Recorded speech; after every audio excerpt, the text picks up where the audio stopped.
HBO's House of the Dragon has become a global phenomenon. Set 200 years before the events of Game of Thrones, the second season continues the story of two rival factions of the Targaryen dynasty, including political intrigue, brutal violence, dragon-on-dragon battles, haunted castles, and of course, the patriarchy.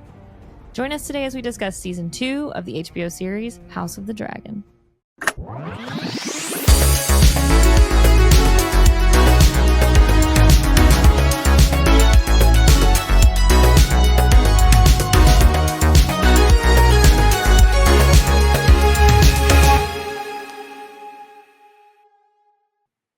Hello. Hello. And welcome to Once More Unhinged, our weekly chat show where we get together and discuss what we're reading, what we're listening to, and engaging with this week. I'm Ryan something. And I'm Jen Targaryen. We did it. We made it. We've made it through Season 2 of House of the Dragon. We did. How are you feeling? I have mixed feelings. Yeah. I was feeling great coming into the final episode. Same. It's been a great season. Episode 7 was phenomenal. It was better than season 1. So as you know, because we watched it together, there was a lot of build up to the last episode, and we all thought, okay, we're going to get another battle. Yeah. There's going to be some pretty important plot developments that are going to move this forward into the next season. And I was kind of disappointed. Yeah. At the ending of the episode. We rewatched it this morning. We did. We watched it live on Sunday. We did. And then we watched it again today, which is on a Tuesday. Yeah. So I think rewatching it, we were able to get to a bit of the meat of the bone of like what's good about the episode. Yes, I would agree. And there's a lot of great writing and good storytelling. And brilliant acting. And brilliant acting in this episode. But it's obvious now that the ending was not what we would have expected for the season. Yeah. And you pointed that out because when we just rewatched it, I was like, actually, I don't feel as upset as I did watching it Sunday. Sunday, I was very much like, what the fuck? Yeah. I was disappointed, a little confused.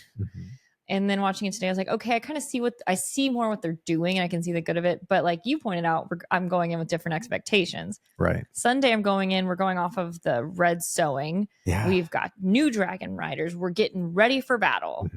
And then it's just a montage of what we can look forward to when the new season comes. Which we should note that HBO announced just yesterday that there will be a season 3 and a season 4, and season 4 will be the final season. So I think that this season was so great. There were so many highlight moments and standout performances that got me to the point where we got to the last episode and I expected so much more. Yeah. So they really did a great season, and they were building us up to something that I think a lot of the fans were hoping to see, whether it was a new battle, or perhaps some other, drama surrounding these two parties that we just didn't really get to. Yeah. And doing some research on the click-clacks this morning between us and our friend group, we were able to determine that I think originally there were 10 episodes to this season. Allegedly. No one has fully confirmed that. Yeah. But it's possible that there were 10 episodes this season, and it was scaled back to 8. And that there was a battle, particularly the Battle of the Gullet, the Gullet, that was pushed to season 3. Yes, and the Battle of the Gullet it's going to be a battle. Won't say anything else, but it's basically the sea between King's Landing and Driftmark. They're trying to break the blockade. Right. And Driftmark is the seat of House Velaryon, where Corlys is from, and that whole thing. So it's a big, important deal. Yeah. They're trying to, like you said, break the blockade, which is keeping King's Landing from getting food, although not the royal family from getting food. Of course not. No. No. Aegon's dining well. I think Aegon's living off a diet. Aegon's living off of probably liquid diet these days. Oh, gosh. But so... we did a pre-season 2 episode, like a hype episode. We were talking about how much we love season 1 and getting ready for season 2. Right. And this episode's not going to be like a full episode breakdown. That'll come on our Once More Rewatch podcast in the year 2045. But we are going to talk about what we liked about the season, the finale a little bit, And want to shout out the decorations my children provided for this episode. Thank you so much to the small dragon seeds. To the wee ones. Put this together. Yes. My oldest, Aviva, did our Team Black sign, because let's like put that out there on no uncertain terms. Team Black. Right here. All day. Yeah, so I can't with the greens. This was a great season. Of course, to reiterate, we loved season 1. I did. And season 1 has been rightfully criticized for some things. The time jump, having 2 younger actors for Rhaenyra and Alicent, who were amazing. Emily Carey as young Alicent, Millie Alcock as young Rhaenyra was no notes. Vision. Yeah. But then everyone else was the same actor. Yeah. And and the time jumps. And I think this also carried on to this season, the pacing. I don't know how much time has passed. All over the place. But I really enjoyed season 1. Season 1 was great. I think season 2 was by far better. I would agree. But I also believe that there's something that happens from a first season into a second season where people are hitting their stride. Yeah. They're feeling more comfortable. The budget might be a little bit bigger. And I think we got that. So the writing was fantastic. The production was fantastic. I mean, visually stunning season. Yeah. There were so many times that we commented throughout season 2 of the sets. Oh, it's the wide shots with the large sets. The costuming was great. We don't know what's going on with wigs in Hollywood. It's not just an HBO thing. It is absolutely not just a Game of Thrones, but there's some serious issues with wigs. This show, though, has some of the better wigs across some of them across and media. Others, you're like, wait. Freddie Fox. I just want to apologize for what they put you in. Sir Gawain Hightower's wig. Awful. I really like Sir Gawain. I do too. I think he's a great character that is peripheral, but Freddie Fox is a great actor. I want to see more of him in other things, but I cannot with this wig. I can't take him seriously. Yeah. So distracting. He's an attractive gentleman, but he's got this stupid fucking wig on. He's got the stupid wig. I mean, they do such a good job of like Rhaenyra's wig. Yeah. Phenomenal. Damon's.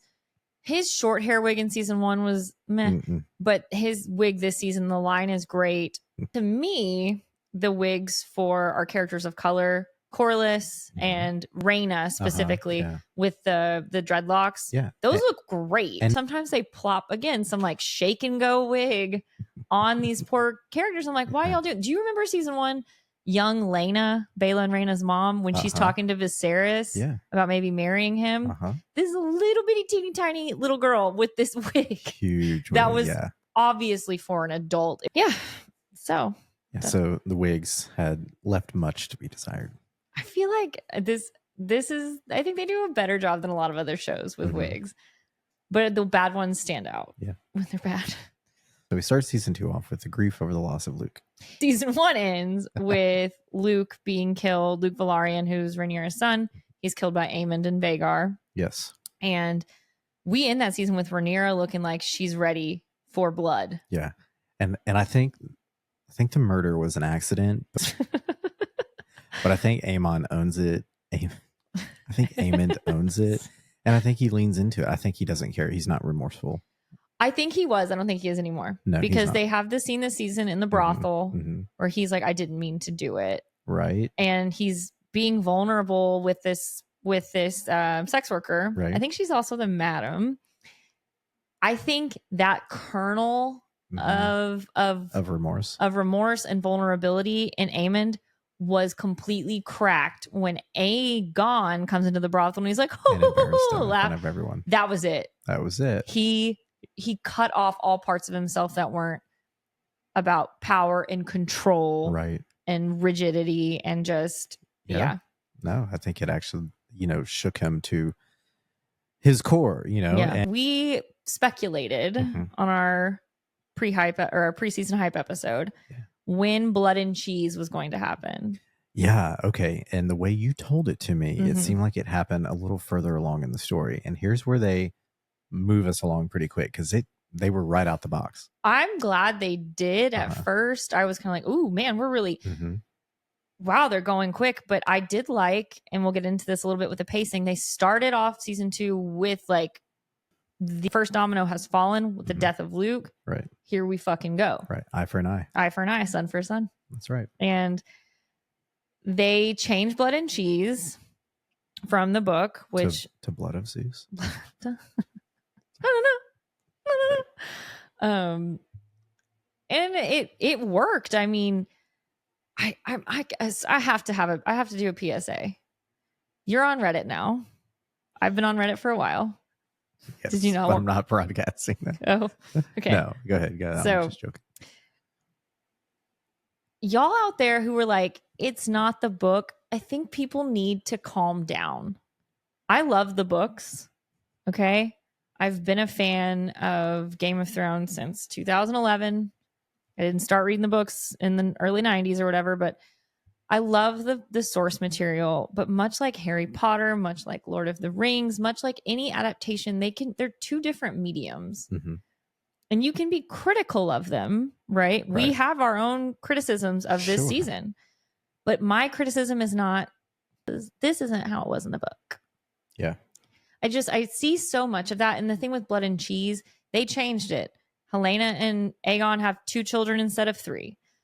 Still fucking brutal and still harrowing to see a child get beheaded. Sure. Well, we don't see it. We hear it. But I think it's unfair for a lot of the fans to have that position, given what we all went through collectively with Game of Thrones and how loosely they went with the story that wasn't even finished. They finished a story that wasn't even finished.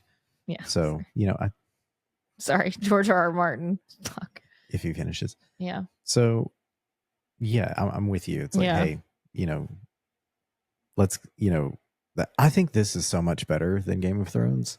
I agree. And I like that they are being a bit more true to the story, but of course they can't do it all. There's too much. These are worlds. These are worlds that we'd have to dig into. It would be, very long seasons, and it would probably be somewhat dull, because what are you going to write for everyone? That's the thing. Not everyone can have a storyline. And one of the things we both loved about this series that's so different from the books is the characterizations of Rhaenyra and Alicent. That's it. They're not one-dimensional figures. In the book, they're gone for a big chunk of time during the Dance with the Dragons, during the war. Sure. And in the book, I think Alicent's much older than Rhaenyra, and they make Rhaenyra just this cartoonish villain in the books. They call her Maegor with teats. And it's just the show has done an amazing job at making them real people. And I've seen, like, a lot of people disagree. I like that they've centered the story around these 2 women who are both victims of their circumstances. Yes, I know they're like wealthy and they're privileged. I understand that. But I mean, they're women in a time where women they're in a man's world. They're in a man's world. But we know in our world, which is also a man's world, that a lot of the decision making, the negotiating, and also what's going on behind the scenes is impacted by the daily lives of the women. And Absolutely. In this case, it is the heir, the chosen heir, as well as the former queen, and also former best friends. I think it makes for great storytelling. I think it's fantastic that the showrunners saw an opportunity here and took it and gave voice to these women and their plight and the characters within the story. Not only these 2, but also Helena, which we've talked about. Yep. Having a larger role this season than could have been expected based upon her character, and also how her character was presented to us in season 1. Yes. So we talked about that a little bit today off mic, and I'm so glad we had that conversation because I hadn't even really thought of it.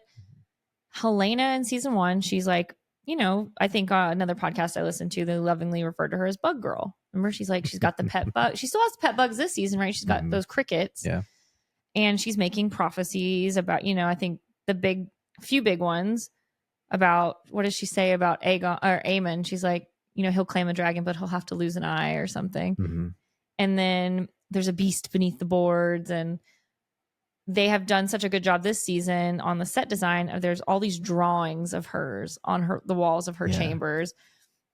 And they could have left her kind of just the prophecy gal, Sure, just kind of mumbling to herself in the corner. Right. But this last episode, they gave her some more depth. And sure, she's trying to be used by her brother and everyone, but they gave her some agency, I felt like, with her being a part of Damon's visions. Mm-hmm. She's locked in. She's tapped in. That's not Damon hallucinating. No, or they lead us to believe she's actively there. Yeah, I came away with the idea that she's tuned in to whatever the spiritual realm is of the three-eyed raven. Something along those lines, because she's able to teleport basically into his dream. She used the same system that her mom and Rhaenyra did. Her mom and Bran and, all the other, Hodor and folks. She's tuned into that same sort of channel to be able to see, to prophesize, to see, what's coming or potentially what's coming down the road. And I like that, I think it's good for this world for us to see a little bit of magic left in this realm. Yeah, because I mean we've got the dragons, but we see it on the blacks. We see it with the new character that was introduced, the Witch of Harrenhal, which is Alice Rivers. Right? Yeah. No, I like Helena in this last episode because she's basically been a victim this whole time. She's forced to marry her brother. She didn't want to. She just wants to be left alone to probably needlepoint more spiders. Mm-hmm. She's married to her brother who doesn't spend much time with her.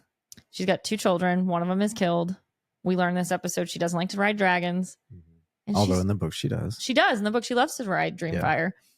And now her other brother, Aemond, who season 1 always was kind to her. Mm-hmm. I don't know if you remember, there's a scene where they're all still kids and Aegon's like, I gotta marry her and she's fucking weird or whatever. And Aemon's like, I'd marry her if I could. And he was always just kind. Mm-hmm. And then that's why I really think when he's embarrassed at the brothel, he like snaps because the way he grabs Helena and is basically, he's trying to force her into riding Dreamfire into battle. Yeah. He says, this is not a question. Yeah. When he asked her to ride in the battle and she's like, I won't kill people. Yeah. It's like, well, it's not a question. Basically, he's saying this is an order from your king. Yeah. Or the Prince Regent. Yeah, no, he's definitely on a power trip. Yeah. And every time, as his mother points out in this episode, but she's been observing for many episodes, he has a very fragile ego and it gets bruised very easily. And he feels empowered with Vhagar. But outside of that, he feels completely powerless. And he can't stand it. And he cannot stand it. He's always going to be the second son.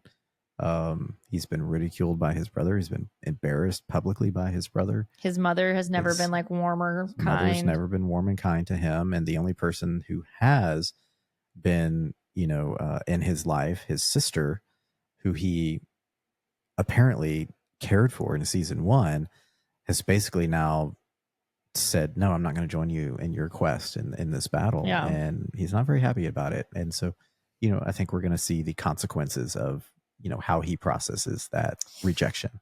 I think it's going to make him more and more unstable. Like, again, as Alicent points out, when he goes and burns Sharp Point, Alicent's like, you did this because you were made a fool of, basically. Yeah, that's not what a good tactician does. It's not what a good king would do. It's he's petulant and he's pouting, literally, because Ewan Mitchell has a great pouty face. But we've talked about all season, how do we get to this point and whose fault is it? And I think this all starts with Otto and his game. Let's hear it, because Otto has been sidelined for a few episodes. We get a glimpse of him. We get a lot of him in season 1. Right. And we get a lot of Otto up front in season 2. And he's scheming. He's just a schemer, right? Great. He's working on something. Yeah. And he's been working on Alicent and getting the High Towers basically set up into a position of power where they, I guess remain wealthy and safe and fed and housed. Yeah, right? And so he gets to be the puppet master. It's the Game of Thrones, right? Yeah. But he can pull the strings by manipulating his daughter and his grandsons to get what he wants. And all of it backfires from the get-go spectacularly. And not only is his grandson, someone who ends up being, as he, I think, quotes, a very petulant boy. Yeah. But he gets outmaneuvered by again, the pieces that he set into place by Sir Cole. Kristen was such a wild card. Right. He didn't outmaneuver him. He has no allegiances except to himself. Well, and Alicent. Again, he's another someone who got rejected and by Rhaenyra, and then he was easily manipulated and has been able to manipulate other people, including the queen and the king, and now the king's brother. That's one of the things I did love about this season is season 1, Otto from the jump, when Emma Targaryen dies, Otto's like, hey, Alicent, hey, go put on your best dress. That's right. Go comfort the king. He's pushing his teenage daughter into this position. And then when she starts having children, he's like, it's kind of a shame. Rhaenyra is the heir, but what do you think she's going to do when she becomes queen after Viserys dies? Probably going to kill all your kids. Yeah. And then Alicent being young and malleable and nervous, and she starts feeding into that lie. And Otto, he's got this plan. He's playing this game. Yeah. And I love to see his fall this season because it was spectacular. That's real life. That's life. Yeah. He played, what do you like to say? Play stupid games, win stupid prizes. Yeah. And he's, according to the last episode of the season, finds himself behind bars. We don't know where. No idea. But we do know that he hightails it. He leaves King's Landing. We don't know where he goes. And now we don't even know if he went on his own volition. We do. Maybe it was a story. We know that he leaves because Aegon dismisses him and makes Kristen Cole his hand. And he basically, he says, okay, well, and so he's like, all right. And then Aemon's like, we need Sir Otto Hightower back. So then they start trying to find him. No, Otto left where he is now and how he got there. We don't know. No idea. But play stupid games, win stupid prizes. Yeah. And I think maybe at the end we'll kind of theorize. Maybe I'll let you theorize because since I know the books, I have a rough idea of what may be going on. But yeah, so we see this game, this long game. And not only does Otto get toppled, but we see Alicent realize she also played a stupid game. Sure. Yeah. She realizes that she's been manipulated. She realizes that some of the decisions and things that she said were against her own thoughts and her own reality, including, hey, Aegon is king, as is so lovingly pointed out to her by Queen Rhaenyra when she sneaks into King's Landing for a one-on-one tete-a-tete over a candle prayer vigil. Beautiful scene. And those two, I mean, come on. The chemistry and the writing for those two was incredible. It's amazing.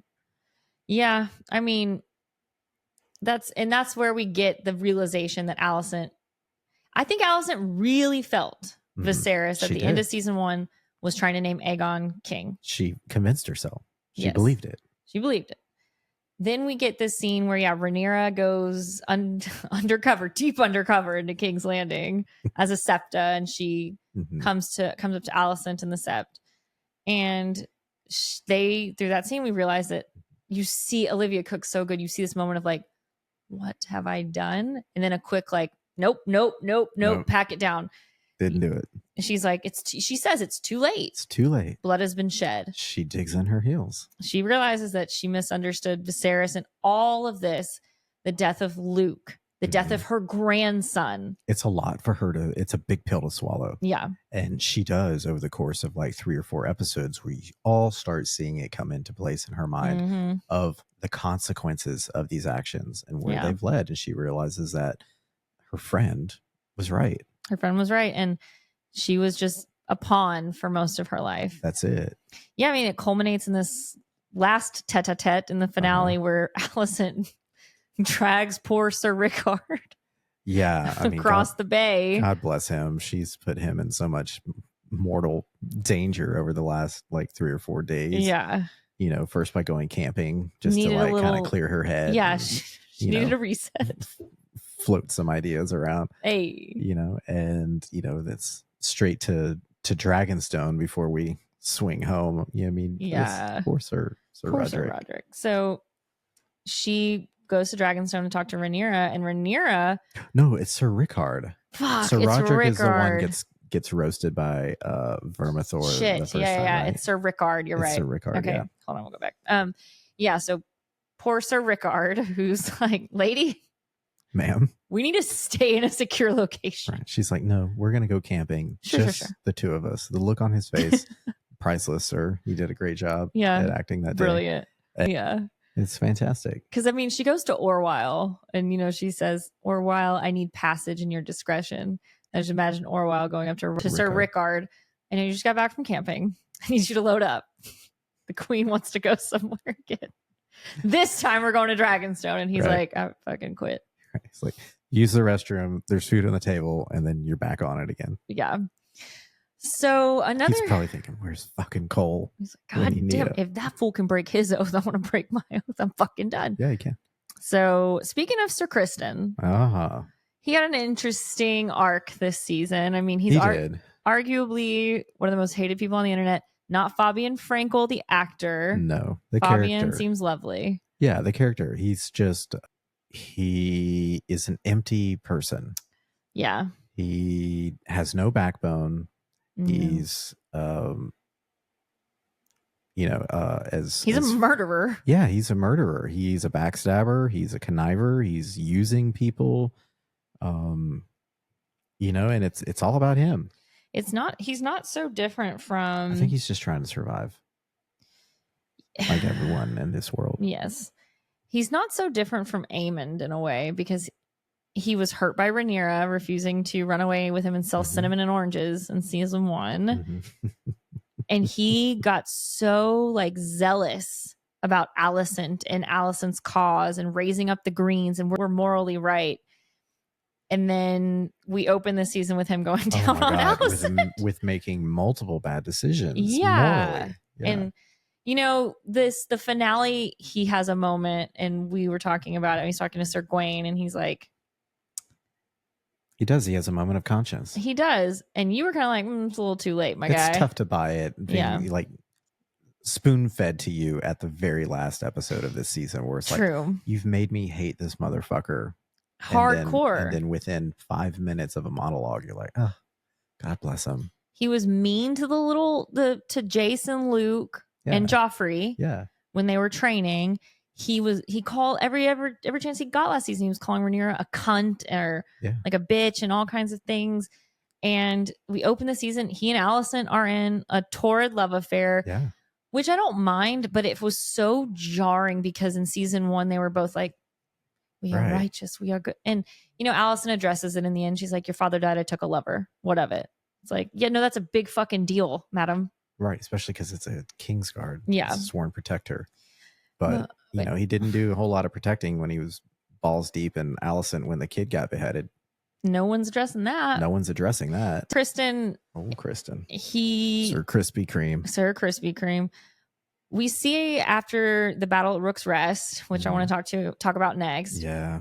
He sees all the destruction the dragons now bring, because what does he say? The dragons have been let loose. That's it. Well, guess what, buddy? You let them loose. You did it. You set up that little battle. He did. And it's not play toys. These are no. And he realizes real quick, but none of them expected Aegon to ride into battle. And I think that's where all of them got thrown off. But here's the thing about war, and here's the thing about life. Yeah. It's not always going to go to the way that you planned it. And I like how they do that. And the way that they did that was chef's kiss. This episode was great. Yes, and if you don't know what we're talking about, we were talking about the episode where we lose our dear queen, who never was, Princess Rhaenys Targaryen. She was the princess of the Targaryen dynasty, the wife of Lord Corlys Velaryon, who is also the sea snake. Yeah. And she was a dragon rider who rode Meleys, the Red Queen. And she was the first leader of the Blacks to die in the Battle of the Dance of the Dragons. Oh, and man, is it an epic death. R.I.P. to our queen, Eve Best. We loved Eve Best as Rhaenys so much. And it was a great episode. It was a poignant ending to her character. Like, how else was she going to go out? You know what I mean? This was a season finale episode in the middle of the season. Right. And that's why I think the end feels so jarring, because it's boom, boom, boom, boom. And then we have slow trickle. Mm-hmm. But yeah, let's talk about the Battle of Rook's Rest. So good. We get to see dragon on dragon battle. We do. And it's fucking cool. It's a dragon 3-way. It is. Typical Tuesday at Damon's house. So this is the first time we see the dragons in battle. And as you mentioned, Cole had this plan. He's like, we're going to draw one of the blacks on their side, one of their dragons out, because we're going to attack this town of Rook's Rest. Yeah. And inconsequential in the scheme of things, but but also one that they would mind having. Well, and he had been kind of going.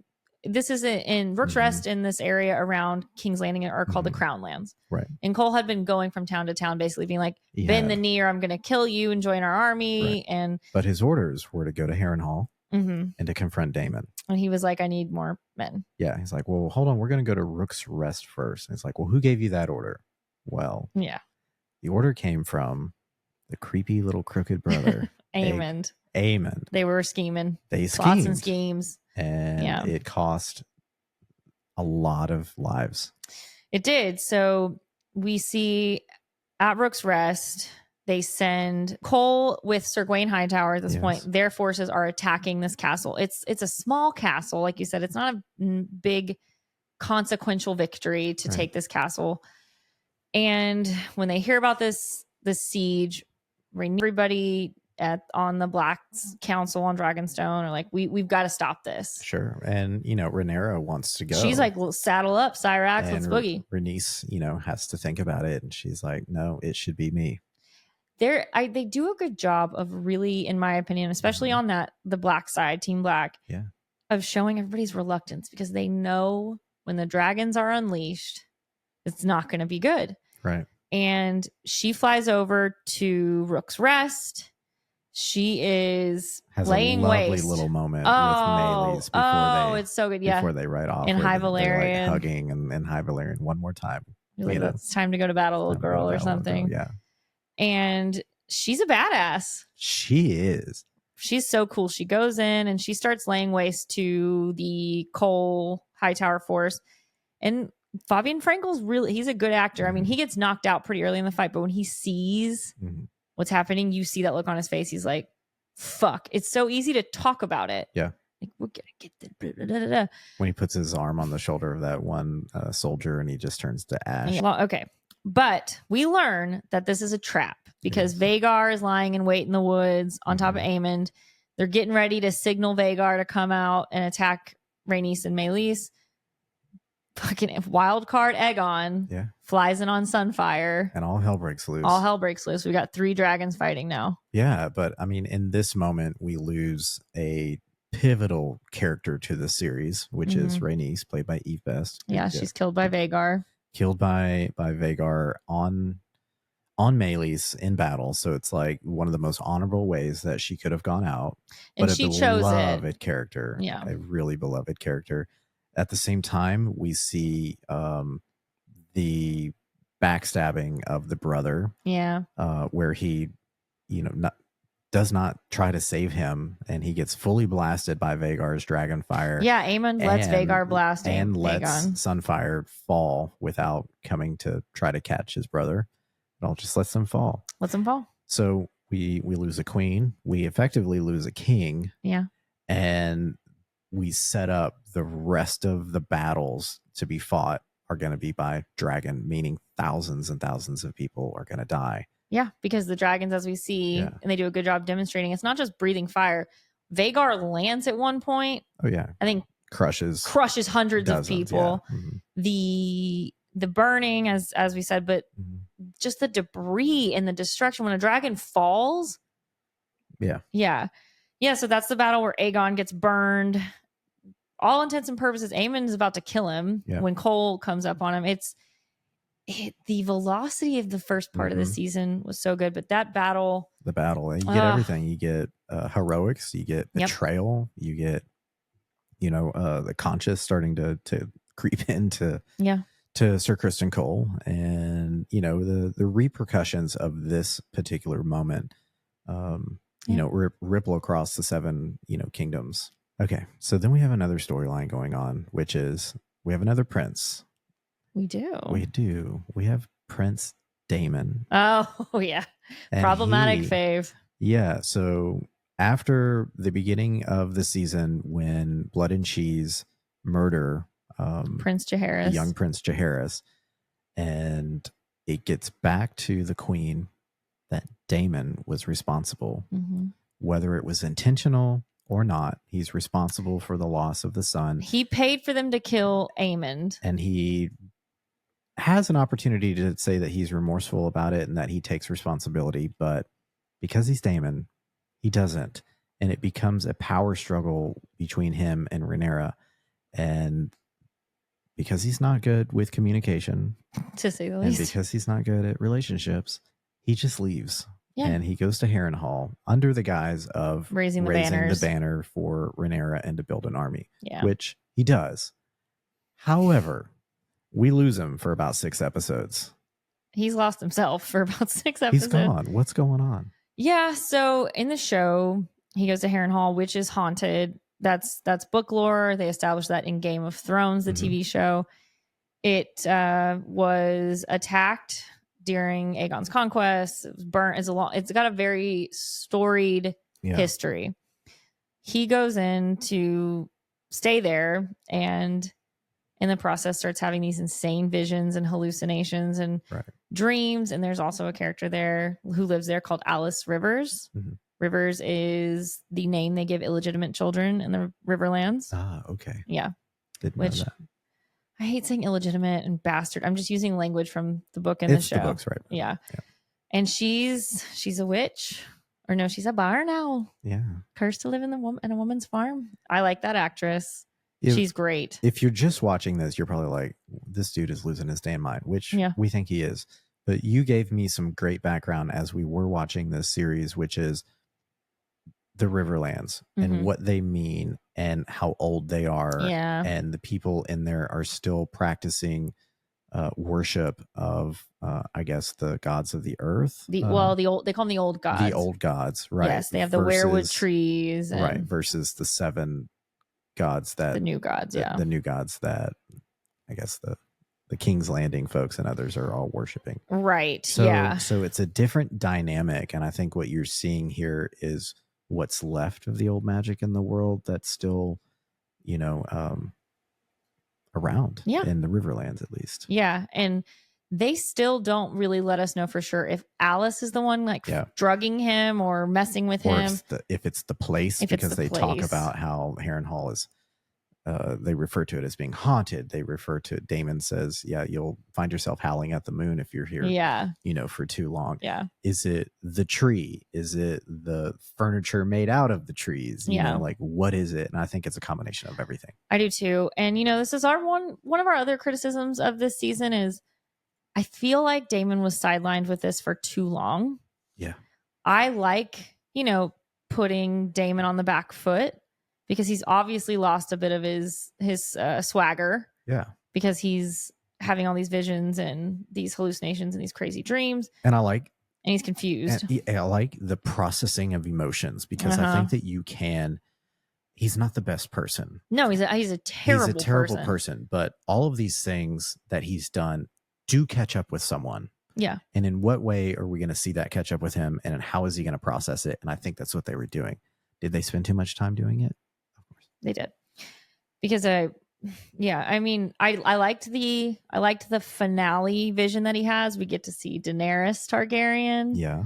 We get to see White Walker. We get to see things from, little Easter eggs from Game of Thrones, which were cool. But this was less of a dream and more of a premonition. Right. And I just still have a lot of questions about what they're doing with Alice. I think the actor's name is Gail Rankin. I love her. She's using her natural Scottish accent. She's this herb woman who's a witch. But if you're like me and have read the books, you know what happens in the books. And you're kind of like, how are they going to do that? Is she working with, is she like Helena? Is she tapped into something with the gods that her mission in life is to show Daemon, not her mission in life, but they're wanting her to tell Daemon Targaryen what his role is. I think she's working for herself. You think so? On behalf of the Riverland people and those who worship the old gods. I think that she is using her position and her power to try to sway and influence Daemon and his decision making, and ultimately Rhaenyra Renee is. Sorry. Renee into into saving as many lives of Alice's people as she can. I think that's what this is. Oh yeah. Okay. But maybe I didn't read the book, so I don't really know what her MO is. If you want to know more, I'll tell you off mic, and you'll be like, "Am I close? Am I off?" They don't. I can't answer that because they don't give you enough. They don't get into the intentions of the characters, just what's left of their stories. Well, what one person says or what the other person says. Right.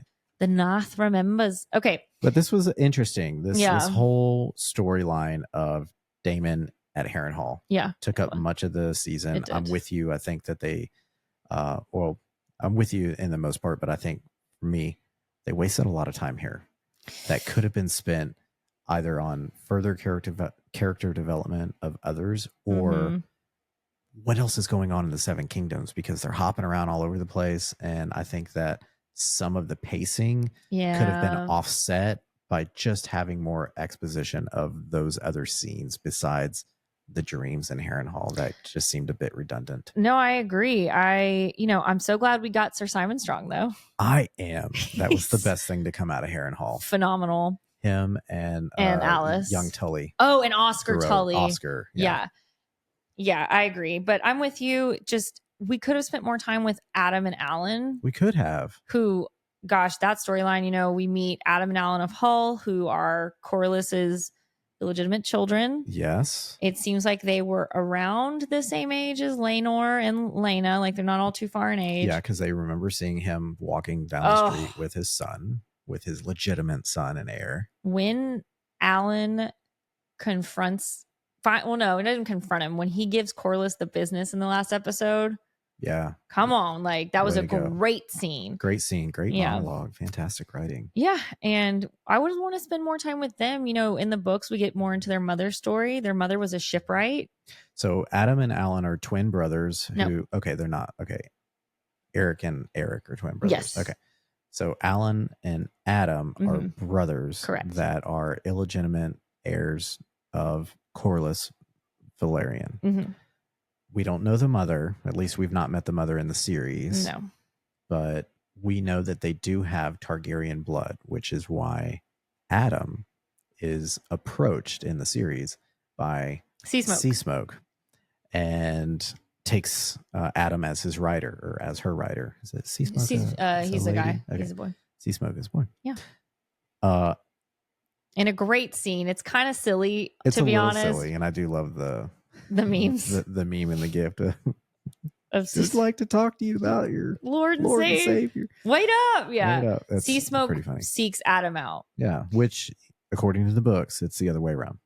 So Adam is the dragon rider in the series, and then Alan decides that he's going to stay at sea. He's of Salton Sea. He's of Salton Sea. And so this great dynamic of Corlys losing everyone around him, and the only people who are left in his life who are blood or family are these two bastard sons that he has ignored. And so now, the chickens have come home to roost. Well, he does have his grandchildren. He's got Baela and Rhaena. He does have his grandchildren. But here he is, having lost his wife and having lost his, legitimate heir, as far as we know. And doesn't he try finds to himself, kind of lonely. He does. And I mean, doesn't he offer it to Baela? And Baela's like, nah. Baela doesn't want it. You are of salt. Driftmark is of Salton Sea. I am fire and blood. That's right. Yeah. He tries to offer her, her being his heir, and she says, no, I'm good. Yeah. So, here he is. He's having to confront the skeletons in his closet. And, I love this actor.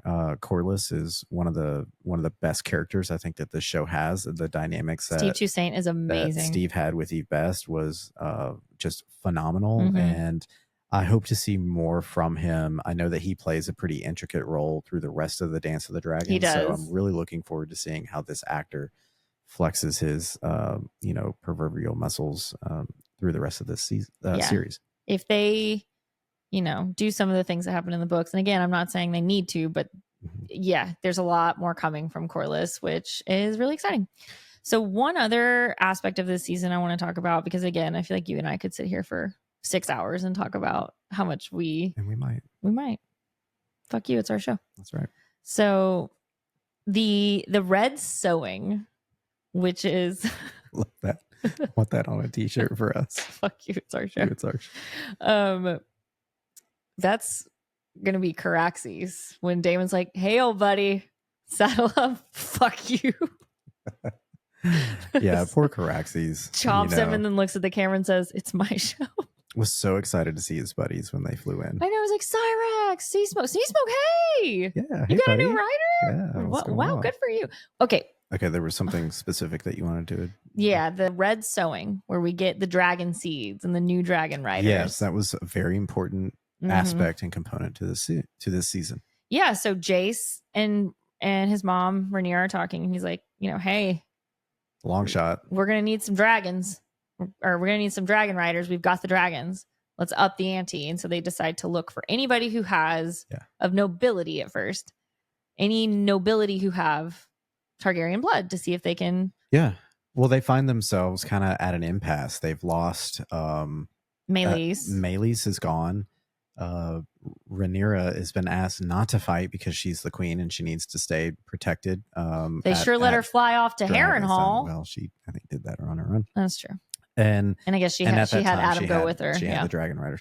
But before that, you really get to a point where the blacks are up against a wall because it's not looking good. They saw what happened at the Battle of Rook's Rest, and there's been no word from Daemon. Yeah, because they don't even know if he's loyal to her anymore at this point because they ended on bad terms. That's right. And she refuses to send a raven or even fly there to herself and just be like, "Hey, buddy, we have to talk about this. Hey, we got to talk. Yeah, like talk to me. How are you feeling?" She sent his 2 children off. He didn't even get to say goodbye. Didn't even get to say goodbye to 2 kids. Anyway, so she's moving ahead as if there is no other alternative left to her except for this wild theory to put bastard children with Targaryen blood on a dragon to see what happens. Yeah, because they have the one guy who works for them who's in her queen's guard. I can't remember his name. Sir Roderick. Yes. And they're like, "You have noble blood. Your grandmother was a Targaryen princess or something." Yeah, he checks the bill. And he's of a noble house. So they're like, "Hey, go try to ride Vermithor." And Chris, he's proud to he do is it. Like, "I'll what do an it." Honor. And Rhaenyra even reminds him, like, you every time you go up, like, to face a dragon, you're facing death. Like, and he's like, "This is my honor. Yeah. Let's go." And he dies. It was a failure until Seasmoke chooses Adam. And then after Adam has been chosen by Seasmoke, then the word goes out across the land of, "Hey, come ride your dragon. Come to Firefest." Yeah, come to Firefest. FY. Dragonstone edition. Yeah. And so she puts the APB out. "Hey, if you are anyone of Targaryen blood, whatever your station, come try to tame a dragon." Word gets back to King's Landing, which again, Missaria has her people sending stuff out. Right. But there is a blockade, but news is everywhere. And somehow enough people are able to leave. By the way, I thought that it was That's closed. Questionable. I thought the place was closed down. And how did they get out? How'd they get out? How'd they get to Dragonstone through the blockade? How did all of these dragon seeds come together? Because they didn't just come from Dragonstone. And again, how long did it take them to get to Dragonstone? That's a good question. Yeah. We've alluded to the pacing, and this is one of the pacing things. It's like a gathering of all these people. Yeah. Unless they all came from King's Landing, it would take a lot of time. Cracks in the plaster for sure. And at the red sewing, we see 2 characters we've seen before: Hugh Hammer and Ulf. They've been kind of peripheral. We just see We've checked in a little bit, little chunks of them. We haven't really understood who they are or what their business is in this storyline. And now we do. We understand that they're both dragon seeds and they've got, a job to do. We learn that Hugh is definitely Targaryen blood in the show. We learn from Hugh that his mother was working in a pleasure house, and she was the sister of Viserys and Daemon's brother. Can't get into this here. We could do a whole episode of how unhinged Fire and Blood is, but it's more than likely she's Princess Sarah Targaryen, who ended up from living in the Red Keep and living in a brothel. So Hugh is cousins with Viserys and Daemon. Yeah. And his wig is great. The wig on that actor is phenomenal. We don't know much about Ulf yet. We don't. So we have questions. We have questions about Ulf. What's up with Ulf? Where's he going? Mm-hmm. Where's Otto? What's he up to? Yeah. We see him behind bars in the last little montage before the end of the season. Yeah. Yeah, and we end with 3 new dragon riders. We do, and we also have Lena running around the Vale looking for a dragon, which we assume to be Sheep Stealer. Yes, and Sheep Stealer's a wild dragon that they mention more in the books, but we see the one scene with her and Lady Jane Eyre where they talk about there's a wild dragon in the Vale, which we don't know. Is this her dragon? Is she going to go try to catch it and tame it? I wish we would have found that out. You also brought up a point that there's a character named Nettles who is a dragon seed who ends up riding one of the dragons. Is it Sheep Stealer? I don't remember because there's wild dragons. There's the Gray Ghost, and this is all in the book. Gray Ghost, the Cannibal, and Sheep Stealer. Right. So we'll see what happens in this storyline. Yeah. We don't know. Yeah. And I mean, with the dragon riders, we've got Adam, Ulf, and Hugh, and Ulf is questionable as you could say he's just as a character just a questionable character. Yes. What else do we see in the montage? We see the in the finale montage. In the finale montage, we see the banner of the Starks. So the Greybeards have arrived at the Riverland. They're at the Twins. They're at the Twins. Okay. We see the banner for the Hightower host, and we see a dragon, which we assume to be Prince Daron and his dragon. Is that correct? and the Blue Queen. Okay, so we do have another dragon coming to the Greens. Took them 500 years to get this host going. Well, had to see how things are going to play out, I guess. Maybe. Yeah. Okay, before we end, let's talk about some standout performances. Let's do it. And your favorite ones. As you know, mine is Eve Best. You do love you some Eve Best. Sir Simon Strong. Yes. And the Ratcatcher dog. The 3 best characters from this season. Yeah, I think I told you this. My favorite one of my favorite memes, because the memes have been great, is season 3 better begin like this, and it's the dog on top of one of the dragons. Yeah. I mean, I have to say my favorite portrayals this season, Corlys. Man, Steve Toussaint's amazing. Yep. Surprisingly, I really enjoyed Tom Glencarney as Aegon. Yeah. He brought more depth and vulnerability to this character who's also terrible. Yeah. Remember, he raped a girl in season 1.